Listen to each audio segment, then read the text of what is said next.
ما بعد فاعوذ بالله من الشيطان الرجيم بسم الله الرحمن الرحيم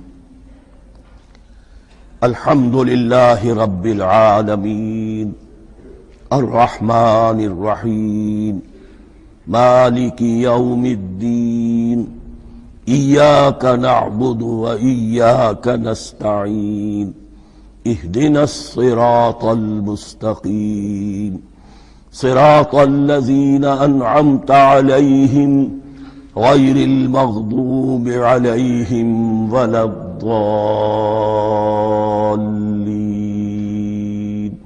آمين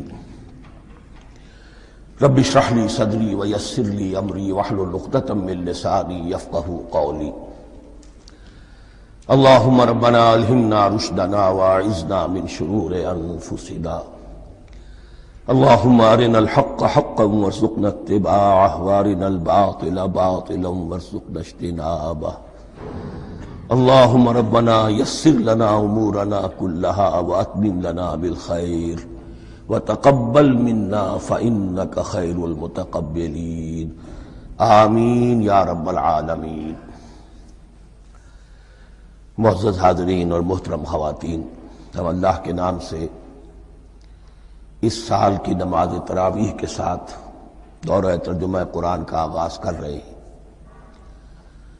اس سے پہلے میں عرض کر چکا ہوں کہ اب میری عمر بھی کافی ہو چکی ہے، قمری حساب سے 68 برس مکمل ہو چکے ہیں، اور مختلف قسم کے عوارض بھی مجھے لاحق ہیں، اور بہت سے احباب نے اور رفقاء نے مشورہ دیا تھا کہ میں اتنا بڑا بوجھ اپنے ذمے نہ لوں، لیکن میں نے خالصتاً توکلاً علی اللہ اس کی ہمت کی، اس کا ارادہ کیا، اس کے لیے اہتمام بھی خصوصاً ہوا ہے۔ مجھے اندازہ ہے کہ اب میرے خیالات کی جو رو ہے وہ اب اتنی تیز نہیں ہے جتنی کبھی ہوا کرتی تھی۔ کراس ریفرنسز بھی جو ہیں قرآن حکیم کے وہ اتنے مستحضر نہیں ہیں جتنے کبھی ہوتے تھے، بلکہ واقعہ یہ ہے کہ میری زبان بھی بعض اوقات لڑکھڑاتی ہے، اس لیے کہ مجھے جو ادویات استعمال کرنی پڑتی ہیں ان کا اعصاب پر بھی اثر ہوتا ہے، اور جو ہمارے اعضائے رئیسہ ہیں ان پر بھی اثر ہوتا ہے۔ بہرحال ان سب کے علی الرغم اللہ کا نام لے کر آغاز کر رہے ہیں۔ میری انتہائی نگارش یہی ہے، تیرے نام سے ابتدا کر رہا ہوں۔ ابھی میں نے سورہ فاتحہ کی تلاوت کی اور آپ نے سماعت فرمائی۔ یہ سورہ مبارکہ مصحف کے اعتبار سے تو پہلی سورت ہے ہی، سب کو معلوم ہے، لیکن یہ بھی نوٹ کر لیجئے کہ یہ نزول کے اعتبار سے بھی سب سے پہلی مکمل سورت جو حضور پر نازل ہوئی وہ یہی ہے۔ اس سے قبل متفرق آیات نازل ہوئیں، 5 آیتیں سورہ علق کے آغاز میں، کچھ آیتیں سورہ قلم یا سورہ نون کے آغاز میں، کچھ آیتیں سورہ مزمل کی ابتدا کی، کچھ آیتیں سورہ مدثر کے آغاز کی۔ 5ویں وحی تقریباً اس پر اجماع ہے کہ یہ سورۃ الفاتحہ کی ہے، اور یہ مکمل سورت ہے جو حضور پر نازل ہوئی۔ سورۃ الفاتحہ کے معنی ہوئے افتتاحی سورت، فتح یفتح کے معنی ہے کھولنا، مفتاح کنجی کو کہتے ہیں، چابی کو۔ تو یہ اوپننگ سورہ آف دی قرآن، قرآن حکیم کی افتتاحی سورت۔ ویسے جیسا کہ میں تعارف قرآن کے ضمن میں عرض کر چکا ہوں، عربوں کا یہ مزاج تھا کہ جس چیز سے انہیں خصوصی محبت ہوتی تھی اس کے بہت سے نام رکھتے تھے۔ اس کے بھی بہت سے نام ہیں۔ سورۃ الفاتحہ سب سے عام ہے، لیکن الکافیہ، الشافیہ، ام القرآن، اساس القرآن، کم سے کم یہ 4 نام تو میں سمجھتا ہوں کہ ہر مسلمان کو مزید معلوم ہونے چاہیے، اور بھی بہت سے نام ہیں۔ اس سورہ مبارکہ کی بالاتفاق و بالاجماع 7 آیتیں ہیں، اگرچہ ان کی ترتیب میں کچھ اختلاف ہے۔ ایک رائے، یہ رائے امام شافعی کی بھی ہے، اور بصرہ کے جو قراء تھے ان کی بھی ہے، کہ آیت بسم اللہ بھی سورہ فاتحہ میں شامل ہے، اس کا جز ہے۔ وہ اس کو شامل کر کے پھر 7 آیتیں بناتے ہیں، تو تو آخری جنہیں ہم دو آیتیں سمجھتے ہیں صراط الذین انعمت علیہم غیر المغضوب علیہم ولا الضالین، وہ ان کے نزدیک ایک آیت ہے۔ تو گویا کہ نتیجہ یہ نکلا کہ آیتوں کی تعداد 7 ہی رہتی ہے۔ امام ابو حنیفہ رحمۃ اللہ علیہ کا موقف اور کوفے کے جو قراء تھے ان کا بھی موقف یہ ہے کہ آیت بسم اللہ نہ سورہ فاتحہ کا جز ہے نہ کسی اور سورت کا جز ہے، سوائے ایک مقام پر جہاں حضرت سلیمان علیہ السلام کا خط جو ہے نقل ہوا ہے، جنہوں نے ملکہ سبا کو لکھا تھا انہ من سلیمان و انہ بسم اللہ الرحمن الرحیم۔ تو قرآن کے متن میں صرف اسی جگہ پر یہ آیت شامل سمجھتے ہیں، باقی یہ صرف علامت کے طور پر کہ یہاں سے ایک نئی سورت شروع ہو رہی ہے درج کی گئی ہے۔ اس سورہ مبارکہ کو الصلاح قرار دیا گیا ایک حدیث میں، اس کا جو اسلوب ہے وہ دعا کا ہے، اور دعا کے ساتھ اس کی جو مناسبت ہے اور پھر اسی کی وجہ سے ہماری نماز کا یہ جزو لا ینفک بنا دیا گیا۔ بلکہ ایک حدیث جو میں آپ کو سناؤں گا اس میں اسی کو نماز قرار دیا گیا، الصلاح یہی ہے۔ ویسے وہ حدیث مبارک موجود ہے من لم یقرأ بفاتحۃ الکتاب لا صلاۃ لمن لم یقرأ بفاتحۃ الکتاب، جو شخص سورہ فاتحہ کی تلاوت نہیں کرتا اس کی کوئی نماز نہیں۔ اس کے حوالے سے بھی ہمارے ہاں دو مسلک ہیں، ذکر صرف اس لیے کر رہا ہوں کہ آپ کے علم میں ہو، ان میں کوئی بنیادی فرق نہیں ہے۔ کسی بھی ایک رائے کا انسان قائل اور حامل ہو سکتا ہے بغیر اس کے کہ دوسرے کو بالکل غلط قرار دے، بلکہ یہ کہ اس کے لیے بھی گنجائش اپنے ذہن میں اور اپنے دل میں رکھے۔ تو ایک رائے یہ ہے کہ یہ میں کیا عرض کر رہا تھا، کوئی بھول گیا ہوں۔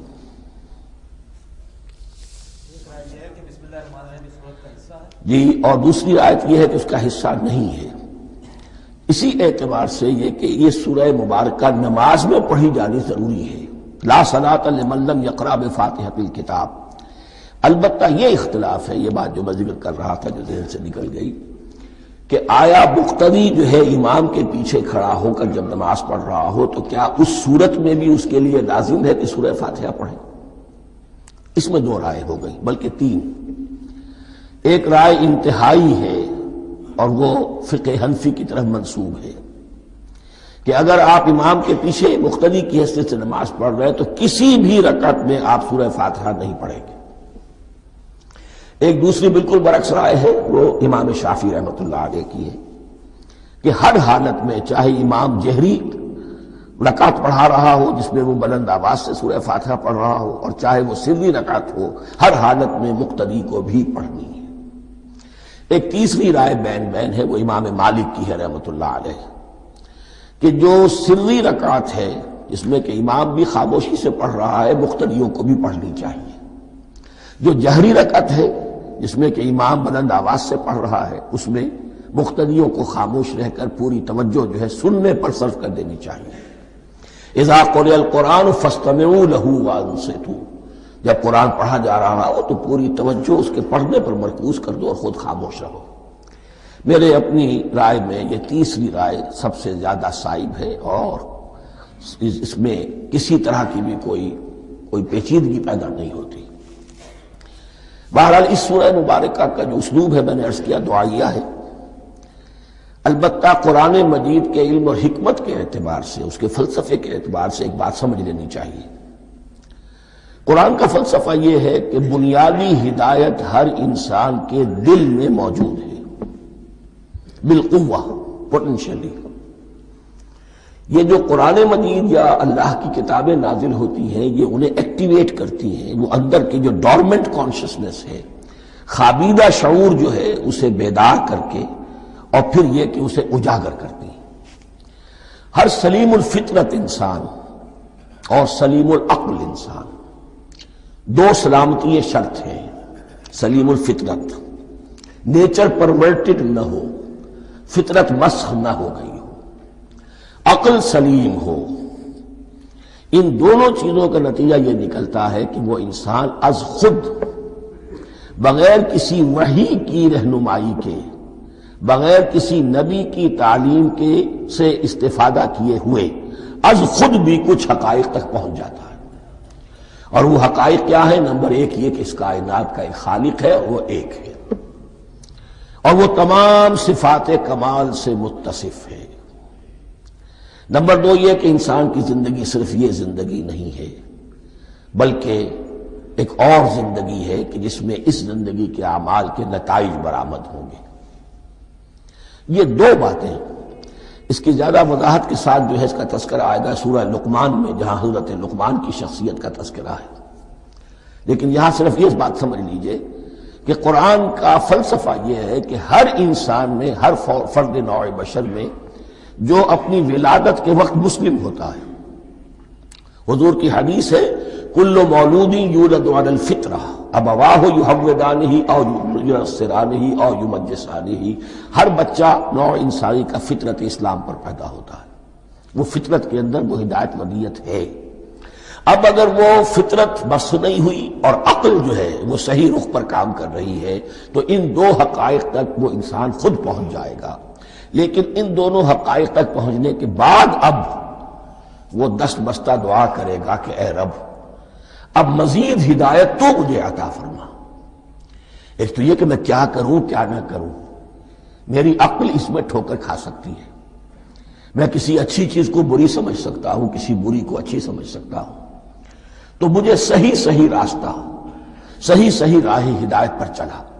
یہ دعا ہے جو انسان کرتا ہے جبکہ وہ ایمان باللہ اور ایمان بالآخرہ تک خود پہنچ چکا ہوتا ہے، اور یہ سمجھتا ہے کہ صحیح زندگی کا رخ یہی ہے کہ جس رب کو میں نے پہچانا ہے کہ وہ اس کائنات کا خالق ہے اور مالک ہے اور رب ہے، میں اس کی بندگی کروں، اس کی اطاعت کروں، اس کا حکم مانوں، اس کے راستے پر چلوں۔ لیکن وہ راستہ کون سا ہے؟ اس کے لیے پھر دست بدعا ہوتا ہے کہ پروردگار تو میری رہنمائی فرما۔ یہ مقام ہے کہ جہاں آپ سمجھ لیجئے اپنے آپ کو بھی آج اس جگہ پر تصور کرتے ہوئے پھر اس سورہ مبارکہ کو پڑھیے کہ آپ اس مقام پر اللہ کے فضل و کرم سے پہنچ چکے ہیں کہ اللہ کو آپ نے پہچان لیا اور اس کی توحید کو جان لیا، اس کی جملہ صفات کمال سے آپ واقف ہو گئے۔ آپ یہ بھی جان گئے کہ بڑھ کر اس کے حضور میں حاضر ہونا ہے اور وہ حساب کتاب لے گا۔ پھر آپ نے یہ عہد بھی کر لیا کہ اب زندگی گزارنی ہے اس رب کی بندگی میں، اسی کی فرما برداری میں۔ اب یہاں کھڑے ہو کر آپ پوچھتے ہیں کہ اللہ مجھے وہ تفصیلی ہدایت عطا فرما، ایسا نہ ہو کہ کبھی میں کسی راستے پر چلتا ہوا کسی پگڈنڈی پر مڑ جاؤں اور وہ تھوڑی سی جو ڈیویشن ہو میرے راستے کی وہ میری عاقبت کو برباد کر دے۔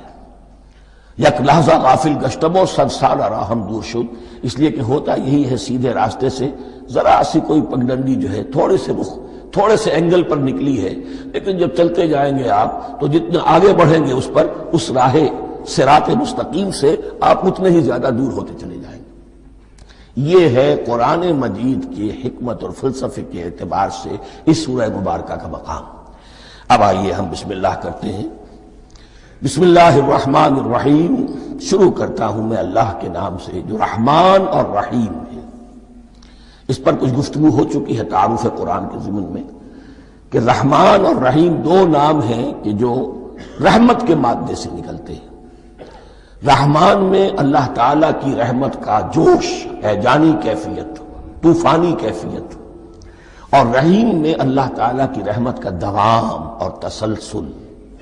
یہ دونوں کیفیات اللہ کی رحمت میں بیک وقت موجود ہیں، جس کا ہم تصور نہیں کر سکتے۔ ہم سمندر کو دیکھتے ہیں، متلاطم سمندر ہے، اس میں ہیجان ہے، طوفان ہے۔ دریا کو دیکھتے ہیں کہ وہ سکون کے ساتھ چل رہا ہے، خاموشی سے چل رہا ہے، بہہ رہا ہے، بس تسلسل کے ساتھ بہہ رہا ہے۔ ہم ان دونوں کیفیات کو علیحدہ علیحدہ دیکھتے ہیں تو ہمارا ذہن ان دونوں کو بیک وقت اس کا تصور نہیں کر سکتا، تخیل ممکن نہیں۔ لیکن اللہ کی رحمت کی یہ دونوں شانیں مستقلاً ہر وقت موجود ہیں بیک وقت، اسی لیے ان دونوں کے درمیان کہیں حرف عطف نہیں آئے گا۔ بسم اللہ الرحمن الرحیم، الحمدللہ رب العالمین۔ کل حمد، اور حمد کو ذہن میں رکھ لیجئے، حمد مساوی ہے تعریف جمع شکر۔ عام طور پر ترجموں میں ایک لفظ لایا جاتا ہے، کل تعریف اللہ کے لیے، یہ کافی نہیں ہے۔ تعریف آپ کسی شے کی کر سکتے ہیں جس میں کوئی حسن ہے، خوبی ہے، کسی بھی اعتبار سے، خواہ آپ کو اس کے حسن و خوبی سے کوئی فائدہ حاصل نہیں ہو رہا۔ ایک پھول ہے بہت خوبصورت ہے، بس ٹھیک ہے، خوبصورت ہے، آپ نے کہا، تعریف کر دی۔ شکر کرتے ہیں آپ اس شے کا جس سے آپ کو کوئی فائدہ پہنچا ہو، استفادہ ہوا ہو، آپ کی کوئی ضرورت پوری ہوئی ہو، آپ کی کوئی مشکل رفع ہوئی ہو۔ اور آپ دیکھیں گے کہ حمد میں یہ شکر کا پہلو غالب ہے۔ جتنی بھی دعائیں ہیں حضور سے منقول، شکر کے مقام پر وہاں حمد آتا ہے۔ بھوک لگی ہوئی تھی، کھانا کھایا، الحمدللہ الذی اطعمنی وسقانی۔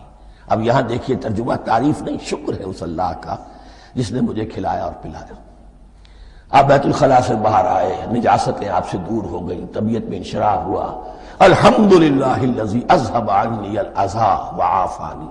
وہ شکر ہے اس اللہ کا جس نے اذیت بخش چیزیں مجھ سے دور کر دیں اور مجھے عافیت بخشی۔ تو یہ الحمدللہ رب العالمین، اللہ تعالیٰ کا حسن و کمال اور حسن و جمال اپنی جگہ بھی اس انتہا کا ہے کہ جتنی تعریف اس کا حق ہے ہم کر ہی نہیں سکتے، لیکن اس کے احسانات اور انعامات ہم پر اتنے ہیں کہ ہم ان کو بھی گن نہیں سکتے۔ لہذا ایک ہی احساء ہم نے کر دیا الف لام کے ساتھ، الحمدللہ رب العالمین۔ تمام تعریفیں اور کل شکر اللہ کے لیے ہیں کہ جو تمام جہانوں کا پروردگار ہے، رب ہے، مالک ہے۔ رب میں ایک مفہوم ہوتا ہے ربوبیت کا، اور اس میں مفہوم شامل ہوتا ہے تربیت کا، ربیانی صغیرہ۔ تو مالک ہونا اور تربیت دینا، آپ جس شے کے مالک ہوں گے آپ چاہیں گے اس میں بڑھوتری ہو، اس میں اضافہ ہو، وہ نشو و نما پائے۔ تو یہ دونوں چیزیں آپس میں ایک دوسرے کا جڑی ہوئی ہیں، پروردگار بھی اور مالک بھی۔ عام طور پر عربی میں رب کا لفظ مالک کے لیے آتا ہے، رب البیت، رب الدار، رب المال۔ تو مالک وہاں پر ظاہر بات ہے کہ اس سے مراد کیا ہے، مال والا، گھر والا، گھر کا مالک۔ تو کل شکر اور کل تعریف اس اللہ کے لیے ہے جو تمام جہانوں کا مالک بھی ہے اور پروردگار بھی ہے۔ الرحمن الرحیم، رحمان ہے اور رحیم ہے۔ اب دوبارہ اس کی میں وضاحت نہیں کروں گا۔ مالک یوم الدین، یوم دین کا مختار مطلق ہے۔ دین عربی زبان میں کہتے ہیں بدلے کو، دناہم کما دانو کما تدینو تو دانو، یہ کہاوت ہے۔ جیسے اردو میں ہم کہتے ہیں جیسا کرو گے ویسا بھرو گے، کما تدینو تو دانو، تو یہ ہے بدلہ۔ اس کا بنیادی مفہوم جو ہے وہ بدلہ ہے۔ تو بدلے کا ایک دن ہے جس دن فیصلہ ہوگا کہ کون کیا کما کر لایا ہے اور اسے کیا بدلہ ملنا چاہیے۔ آیا اس کا برائیوں کا پلڑا بھاری ہے کہ اسے سزا ملنی چاہیے، یا اس کی حسنات اور نیکیوں کا پلڑا بھاری ہے کہ اسے جزا ملنی چاہیے، اس کا انعام اور اکرام کے ساتھ معاملہ کیا جانا چاہیے۔ وہ ایک دن ہے، اسے ہم یوم القیامہ کہتے ہیں۔ اور لیکن اصل بات جو یہاں کہی گئی، یعنی ایک جملے میں تین باتوں کا اعتراف ہو رہا ہے۔ بعث بعد الموت، ایک دن آئے گا کہ ہم مرنے کے بعد تمام انسان اٹھا لیے جائیں گے۔ پھر حساب و کتاب، پھر اللہ کے ہاں حاضری ہوگی اور حساب کتاب ہوگا۔ اور تیسرا یہ کہ اس حساب کتاب کے دن کا مختار مطلق اللہ ہے، یعنی کسی اور کو اپنے ذہن میں سہارا بنا کر آپ زندگی گزاریں کہ وہ مجھے چھڑا لے گا، یا وہ ہستی جو ہے اتنی زوردار ہے کہ وہ مجھے بچا لے گی، اس سے اپنے دل کو، اپنے ذہن کو بالکل پاک کر لیجئے۔ مالک یوم الدین، ایک دوسری جگہ پر قرآن میں آیا ہے، اس روز کوئی پکارنے والا پکارے گا، لمن الملک اليوم للہ الواحد القہار، آج کے دن کس کا اختیار مطلق ہے؟ اور پھر کہا جائے گا اللہ کے لیے، الواحد قہار، جو پوری طرح چھایا ہوا ہے، بس تولی ہے۔ تو مالک یوم الدین، جو جزا و سزا کے دن کا مالک ہے۔ اب یہاں سے کلام ایک رخ بدل رہا ہے۔ ابھی تک تو یہ غائبانہ انداز میں کلام ہو رہا ہے، اللہ سے خطاب نہیں آیا اس میں ابھی۔ الحمدللہ رب العالمین الرحمن الرحیم مالک یوم الدین۔ اب خطاب ہے، ایاک نعبد و ایاک نستعین، ہم صرف تیری ہی بندگی کرتے ہیں اور کریں گے، اور ہم صرف تجھ ہی سے مدد مانگتے ہیں اور مانگیں گے۔ یہ ترجمہ میں کیوں کر رہا ہوں کہ یہ فعل مضارع ہے۔ عربی زبان میں فعل مضارع حال اور مستقبل دونوں کو کور کرتا ہے۔ کا جو ہے مفعول فاعلی جو ہے، مفعول جو ہے اس میں ضمیر مفعولی، اسے پہلے لا کر حشر کا مضمون پیدا ہو گیا۔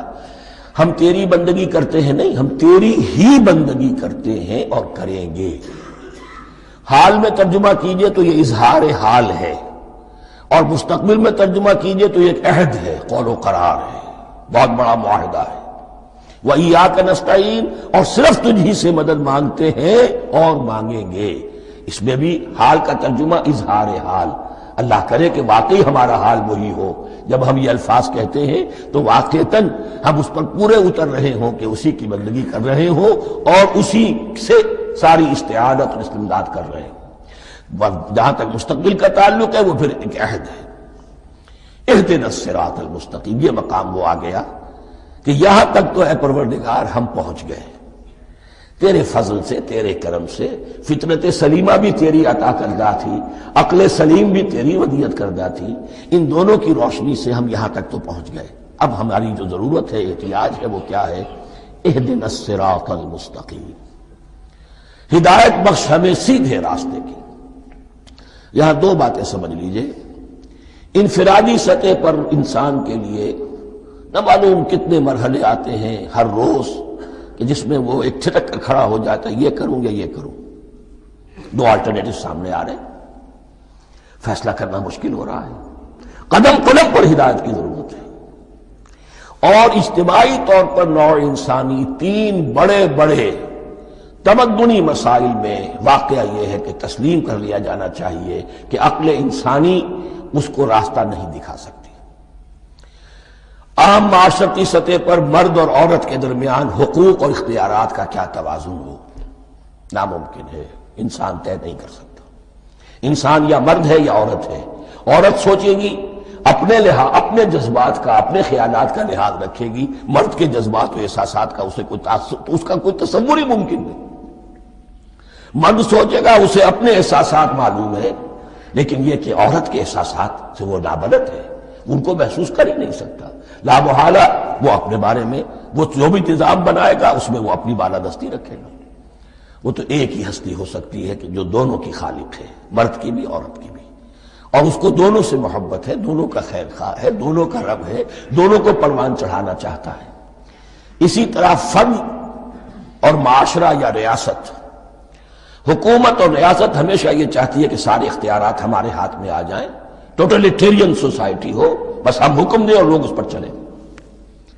افراد یہ چاہتے نہیں، ہمیں آزادی ہونی چاہیے۔ اب آپ دیکھیے کہ دنیا میں کتنے جھگڑے چلتے ہیں اسی پر، فریڈم فریڈم فریڈم۔ وہ فریڈم واقعتاً اپنی جگہ پر ایک شے ہے، افراد کی آزادی ہونی چاہیے، لیکن افراد کی آزادی اتنی نہ ہو جائے کہ وہ مادر پدر آزاد ہو جائے، کوئی قانون، کوئی قاعدہ، کوئی اخلاقی کوئی حدود اور قیود جو ہے ان کا پابند نہ رہے۔ تو اب کہاں ہے وہ نقطہ اعتدال کہ جس میں انسان کی انفرادی آزادی، انفرادی اختیار اور ادھر اجتماعی مصلحتیں جو ہیں ان کو بیلنس کیا جا سکے؟ انسان طے نہیں کر سکتا، صرف اللہ ہی اس کے لیے نظام دے سکتا ہے۔ تیسرا مسئلہ ہے سرمایہ اور محنت، اس میں کیا توازن ہو؟ سرمایہ اور محنت دونوں مل کر کچھ بنا رہے ہیں، کچھ پروڈیوس کر رہے ہیں۔ اب اس میں نفع جو ہوا ہے اس میں سرمایہ کا کتنا حصہ ہونا چاہیے اور لیبر کا کتنا ہونا چاہیے، کون طے کر سکتا ہے؟ اس کے لیے بھی کہ ایسا نہ ہو کہ سرمایہ داری جو ہے آکاش بیل بن کر پورے معاشرے پر چھا جائے اور غریب بیچارہ، مزدور بیچارہ، کاشتکار بیچارہ وہ گویا کہ چکی کے دو پارٹوں میں پس کر رہ جائے، اس کی کوئی حیثیت نہ رہ جائے۔ لیکن یہ کہ دوسری طرف اگر یہ کہ مزدور کا جو حق ہے اس سے زیادہ اس کو دے دیا جائے تو سرمایہ جو ہے وہ سکڑ جائے گا، شائی ہو جائے گا، وہ پھر میدان میں نہیں آئے گا۔ کیا کیا جائے؟ کون سا نقطہ عدل و اعتدال ہے؟ یہ تین مسائل ایسے ہیں، اہدنا الصراط المستقیم۔ تو یوں سمجھیے کہ ایک جو بنیادی ہدایت تھی، ایک اللہ کو پہچان لینا، یہ جان لینا کہ کل حسن و جمال اور تمام انعام و اکرام کا منبع اس کی ذات ہے، وہ رحمان ہے اور رحیم ہے، اور یہ جان لینا کہ مرنے کے بعد جی اٹھنا ہے، حساب کتاب ہے، فیصلہ ہوگا جزا و سزا کا، اور مختار مطلق اس دن کا اللہ ہے۔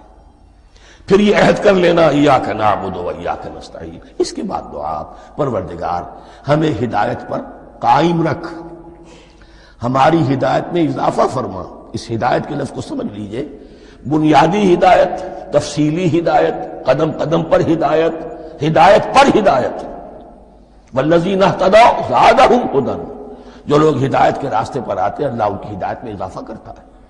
تو یہ قدم قدم پر ہمیں ہدایت کی ضرورت ہے اور مرحلہ وار ضرورت ہے۔ ہدایت اس کو بھی کہتے ہیں کہ کسی نے آپ سے کوئی پتہ پوچھا، آپ نے کہا ادھر جانا، پھر دوسری گلی میں مڑنا، پھر جانا 2-3 لائٹیں چلے جانا، پھر مڑنا وغیرہ وغیرہ، یہ بھی ہدایت ہے، نظری طور پر آپ نے بتایا ہے۔ ایک ہدایت یہ ہوئی کہ بھائی میں چلتا ہوں آپ کے ساتھ، میں آپ کو وہاں تک پہنچا دوں گا تاکہ آپ کو دقت نہ ہو، آپ نے منزل تک پہنچا دیا۔ ان دونوں کے درمیان، یہ تو میں نے ایک فرد کی مثال دی ہے، اللہ اور بندے کے درمیان نہ معلوم کتنے مراحل ہیں ہدایت کے۔ تو کسی وقت بھی انسان اپنے آپ کو ہدایت خداوندی سے مستغنا نہیں سمجھ سکتا، اور نہیں تو پروردگار جو ہدایت دی ہے اس پر ہدایت پر قائم رکھ۔ کیا پتہ شیطان کا کوئی حملہ، کیا پتہ ہمارے نفس کی کوئی شرارت کسی ایسے رخ پر ہمیں ڈال دے کہ اب تک کی ساری کمائی بھی ضائع ہو جائے۔ لہذا یہ نہ سمجھیے کہ جب یہ ساری چیزیں ان کو معلوم تھی، ان چیزوں کا تو اقرار کر رہے تو اب ہدایت کون سی مانگ رہے ہیں؟ تو ہدایت کا تو بڑا میدان کھلا ہوا ہے، اور اس ہدایت کی وہ جو میں نے آخری شکل آپ کو بتائی ہے کہ منزل مقصود تک پہنچا دے، یہ ہدایت بھی قرآن مجید میں اس معنی میں بھی لفظ آیا ہے کہ اہل جنت جب جنت میں داخل ہوں گے تو جو ترانہ حمد ان کی زبان پر اس وقت ہوگا وہ کیا ہے؟ الحمدللہ الذی ہدانا لہذا وما کنا لنہتدی لولا ان ہدانا اللہ۔ کل شکر اس اللہ کا جس نے ہمیں یہاں تک پہنچا دیا، ہدایت دی یہاں تک پہنچا دیا، اور ہم ہرگز نہ پہنچ پاتے، ہم ہرگز ہدایت یافتہ نہ ہو سکتے اگر اللہ ہی ہمیں ہدایت نہ دیتا۔ اہدنا الصراط المستقیم، سیدھا راستہ، صراط الذین انعمت علیہم، اب اس کی مزید وضاحت ہے، راستہ اس کا ان لوگوں کا جن پر تیرا انعام ہوا۔ یہ کون لوگ ہیں؟ اس کی وضاحت آپ کو ملے گی سورہ نساء میں، من یطع اللہ والرسول فاولئک مع الذین انعم اللہ علیہم من النبیین والصدیقین والشہداء والصالحین۔ 4 طبقات ہیں منعم علیہم جن پر اللہ کا انعام ہوا ہے۔ چوٹی پر انبیاء کرام، اس کے بعد صدیقین کرام، اس کے بعد شہداء عظام، اس کے بعد عام صالح مسلمان، صالح ہو۔ یہ بیس لائن ہے، اس سے اوپر کا درجہ شہداء کا ہے، اس سے اوپر کا درجہ صدیقین کا ہے، اور پھر اس سے اوپر کا درجہ انبیاء کا ہے۔ انبیاء میں سے پھر وہ بھی ہوتے ہیں کہ جو اولو العزم میں من الرسل ہیں، لیکن یہ 4 طبقات ہیں، ان کے راستے پر ہمیں چلا۔ غیر المغضوب علیہم ولا الضالین، جو مغضوب علیہم نہیں ہوئے، جن پر تیرا غضب نہیں ہوا، اور غضب ہوتا ہے ان پر کہ جو ہدایت کے واضح ہونے کے بعد ہدایت کو ترک کر دیں، وہ ہے مغضوب علیہم۔ جنہیں ہدایت مل گئی ہو، ہدایت کو پہچان لیا ہو، پھر اپنی شرارت نفس کی وجہ سے، اپنی نفسانیت کی وجہ سے، اپنے تکبر کی وجہ سے، اپنے حسد کی وجہ سے وہ اس حق کو رد کر دیں، اس کو ترک کر دیں، ان پر اللہ کا غضب آتا ہے۔ اور اس میں اس کی بہت بڑی مثال تاریخ کے اعتبار سے یہودی ہے۔ اللہ نے انہیں ہدایت دی، کتابیں عطا کی، تورات، انجیل، زبور، سینکڑوں نبی ان میں مبعوث کیے، 1400 برس تک نبوت کا تار ٹوٹا ہی نہیں، مسلسل۔ ابتدا میں بھی 2 نبی، موسیٰ اور ہارون، اور اختتام پر بھی 2 نبی، عیسیٰ اور یحییٰ علیہم السلام، اور ان کے مابین کوئی لمحہ نہیں آیا ہے تاریخ بنی اسرائیل میں جبکہ کوئی نہ کوئی نبی موجود نہ ہو۔ لیکن انہوں نے اپنی شرارت نفس کی وجہ سے ہدایت تورات سے بھی منہ موڑا، اور پھر سب سے بڑی بات یہ کہ ہدایت محمدی سے، ہدایت قرآنی سے بھی صلی اللہ علیہ وسلم منہ موڑا، وہ ہے مغضوب علیہم ولا الضالین، اور نہ ہی گمراہ ہوئے۔ یہ لفظ جو آتا ہے عربی زبان میں گمراہ کا بھی ہے اور تلاش حق میں بھٹکنے والے کا بھی ہے۔ ایک وہ شخص ہے جس پر حق ابھی واضح نہیں ہوا، وہ تلاش میں ہے، اس کے لیے بھی ضال کا لفظ آئے گا۔ اسی طرح کوئی شخص کسی کے عشق اور محبت میں ایسا ہو جائے، دیوانہ ہو جائے، اس کو بھی ضال کہتے ہیں، یعنی اس کے اوپر جذبات کا اتنا غلبہ ہو گیا ہے کسی کی محبت اور عشق کی بنا پر۔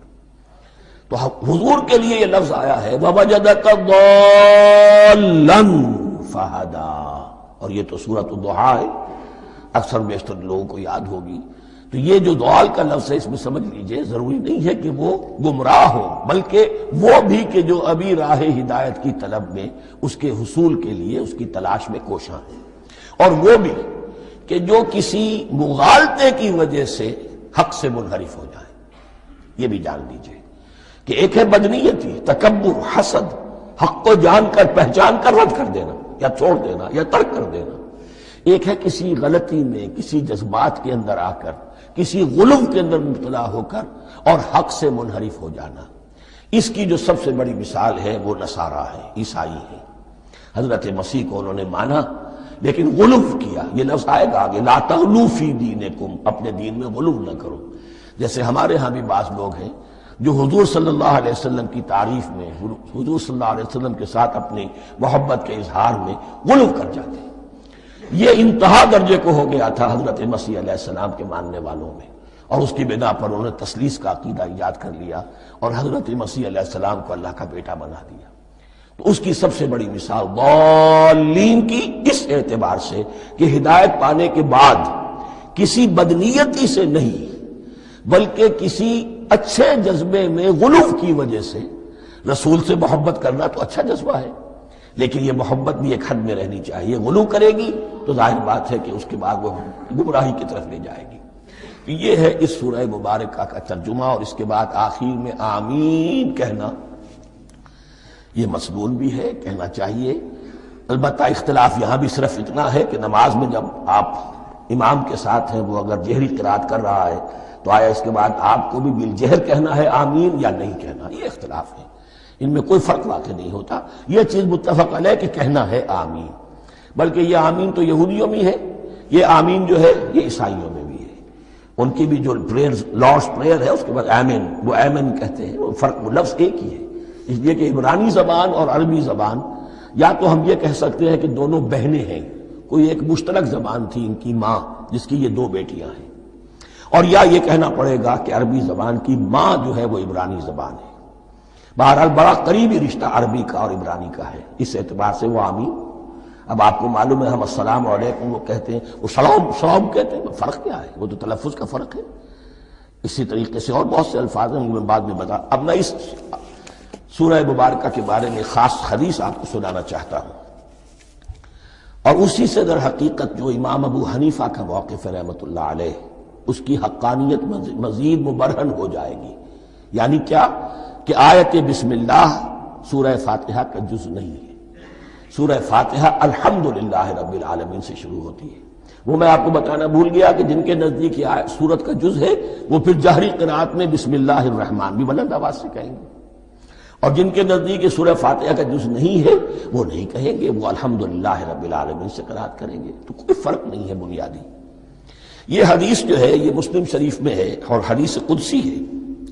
اس کے راوی حضرت ابو ہریرہ ہے رضی اللہ تعالی عنہ، اور اس حدیث نے اس سورت کے مضامین کا نہایت عمدہ تجزیہ کر دیا ہے۔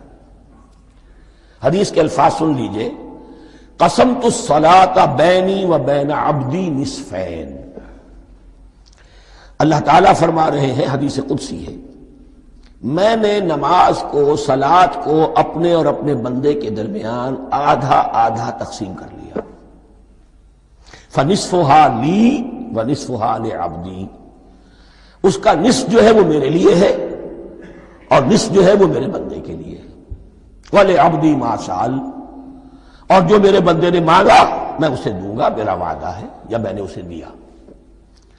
اس کے بعد اس کی تفصیل آتی ہے، اذا قال العبد، جب بندہ کہتا ہے الحمدللہ رب العالمین، قال اللہ حمدنی عبدی، جب بندہ کہتا ہے الحمدللہ رب العالمین، اللہ فرماتا ہے میرے بندے نے میری حمد کی۔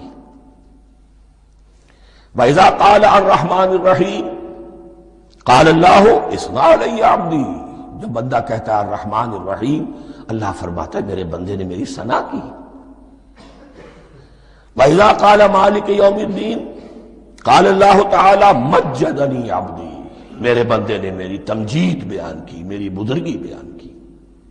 اب یہ تین آیتیں ہو گئیں، تینوں میں اللہ کی حمد ہے، ثنا ہے، تمجید ہے۔ یہ تین آیتیں خالص اللہ کے لیے ہو گئیں۔ اب چوتھی آیت آئی، ایاک نعبد و ایاک نستعین۔ اس کے بارے میں جب بندہ کہتا ہے اذا قال العبد ایاک نعبد و ایاک نستعین، قال اللہ تعالی ھذا ما بینی و بین عبدی ولعبدی ما سأل، یہ میرے اور میرے بندے کے درمیان ہے۔ یہ تو یوں سمجھیے کہ یہ گرہ لگ گئی ہے میرے اور میرے بندے کے مابین۔ اس نے مجھ سے قول و قرار کیا ہے، اس نے میری بندگی کا اعتراف کیا ہے، اس نے تسلیم کیا ہے کہ میری ہی بندگی کرتا ہے اور کرے گا، اور مجھ سے مدد چاہیے ہے۔ ھذا ما بینی و بین عبدی، یہ معاہدہ ہے، معاہدہ دو فریقوں کے مابین ہوتا، یہ میرے اور میرے بندے کے مابین ہے۔ وَلِعَبْدِي مَا سَأَلَ، اور میں نے اپنے بندے کو دیا جو اس نے مانگا، وہ میری مدد چاہتا ہے، میری مدد اس کے شامل حال رہے گی۔ فَإِذَا قَالَ، اور جب بندہ کہتا ہے اهْدِنَا الصِّرَاطَ الْمُسْتَقِيمَ صِرَاطَ الَّذِينَ أَنْعَمْتَ عَلَيْهِمْ غَيْرِ الْمَغْضُوبِ عَلَيْهِمْ وَلَا الضَّالِّينَ، قال اللہ تعالی ھذا لعبدی ولعبدی ما سأل، یہ تین آیتیں یہ میرے بندے کے لیے، اهدنا الصراط المستقیم، اسی صراط مستقیم کی وضاحت ہے مثبت، صراط الذین انعمت علیہم، اسی صراط المستقیم کی وضاحت ہے منفی انداز میں، غیر المغضوب علیہم ولا الضالین۔ یہ سب میرے بندے کے لیے ہے اور میں نے اپنے بندے کو دیا جو اس نے مانگا۔ اس کو میں نے ایک مرتبہ یہ ترازو کی شکل میں اس کو لکھوایا تھا۔ دیکھیے یہ ایاک نعبد و ایاک نستعین، یہ ہے وہ ترازی کی وہ ڈنڈ، واو جو ہے ایاک نعبد و ایاک نستعین، واو جو ہے گویا کہ وہ مٹھ ہے جس سے کہ ترازو کو پکڑا جاتا ہے۔ ادھر ایک پلڑا ہے جس کی تین آیتیں ہیں، الحمدللہ رب العالمین الرحمن الرحیم مالک یوم الدین۔ اس کا نتیجہ کیا نکلا؟ ایاک نعبد۔ آپ نے شاید یہ سنا بھی ہو، ایک بہت ہی عمدہ قرات کا جو ریکارڈ ہے قاری عبدالباسط عبدالصمد کا، وہ یہیں سے چل کر سورہ فاتحہ کی قرات کر کے ایاک نعبد پر آ کر رکتا ہے، الحمدللہ رب العالمین الرحمن الرحیم مالک یوم الدین ایاک نعبد۔ گویا کہ یہاں یہ صورت بالکل ہاف ہو گئی ہے، تین آیتوں میں اللہ کی حمد ہے، ثنا ہے، تمجید ہے، جس کا نتیجہ ہم تیری ہی بندگی کرتے ہیں، تیری ہی اطاعت کریں گے۔ لیکن اب اس کے بعد سوال ایاک نستعین، اسی کی جو استعانت کیا درکار ہے ہمیں؟ ہدایت۔ ہدایت سب سے بڑی استعانت ہے، ہدایت ہی تو سب سے بڑی مدد ہے۔ اهدنا الصراط المستقیم صراط الذین انعمت علیہم غیر المغضوب علیہم ولا الضالین، یہ ایاک نستعین کے حکم کے ساتھ یہ تین آیتیں آ گئیں، اهدنا الصراط المستقیم صراط الذین انعمت علیہم غیر المغضوب علیہم ولا الضالین۔ قسمت الصلاة بینی و بین عبدی نصفین فنصفها لی ونصفها لعبدی ولعبدی ما سأل۔ اللہ تعالیٰ اس سورہ فاتحہ کا جو اصل مفہوم ہے وہ بھی ہمارے ذہنوں پر، ہمارے شعور کی سطح پر اسے اجاگر کیے رکھے، ہمیں توفیق دے کہ جب بھی پڑھیں، جب بھی سنیں تو وہ کیفیت اگر ہو جائے۔ اس لیے کہ ایک حدیث ہے کہ الصلاۃ معراج المومنین، نماز تو اہل ایمان کے حق میں معراج کے درجے میں ہے۔ اس حوالے سے ہم یہ سمجھ سکتے ہیں کہ کوئی وقت ایسا آ سکتا ہے کہ انسان کو واقعتاً، روح انسانی واقعتاً اللہ کے یہ جواب سنے، انہونی بات نہیں ہے یہ۔ ہوتا ہے خطاب آخر، اٹھتا ہے حجاب آخر، کرتے ہیں خطاب آخر، یہ تو ہوتا ہے۔ مخاطبہ الہی، یہ تو میں نے عرض کیا کہ ثابت ہے، مخاطبہ، محادث اور تحدیث اللہ بندے